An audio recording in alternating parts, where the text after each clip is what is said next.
We all like to get mad at countries when they get into a war. And everybody always says, why wouldn't they just sit down and talk about it instead of bombing the crap out of the other country and killing millions of innocent people and children's fathers, husbands, sons, brothers? Why do we just have to kill? Why is that our result?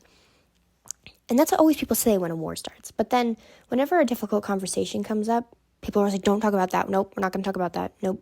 And it's like, you don't want the consequences of war, which is murder. But you never want to talk about abortion. You don't want to talk about immigration. You don't want to talk about, everything. Like, anytime any controversial topic comes up, I always get shut down, no matter where I am.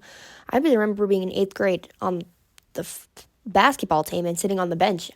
And we had me and my teammates had a great conversation. We were talking about all kinds of things. And it was great. It was one of the best conversations/debates I've ever had. My entire 8th grade basketball team was getting really into the conversation. And then my coach came down and just started shutting it all down. And we were talking completely normal, just civilized. We weren't yelling at each other, we weren't screaming. It was mainly between me and this other girl, and we were having a totally normal conversation. And all the other girls were just listening in, and it was really, really interesting. It was a really good conversation. But people don't want to have those kinds of conversations, but then they get mad when those conversations don't happen. But then when they show up, they don't want them to happen. So have conversations that are difficult. Talk the talks that are hard to have, and discuss. Not only does it gives you a chance to know, why do I believe in this? Why do I think this is okay? Why do I think it's okay to have our 13-year-old daughters stressing like they're about to go to a strip club?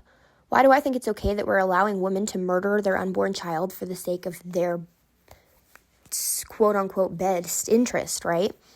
Why do I think it's okay that we have a bunch of immigrations coming in? Or why do you think it's not okay? Debate those topics, because those will open your mind of, why do I believe in this? Is this actually what's best? Do debate. It's good for you.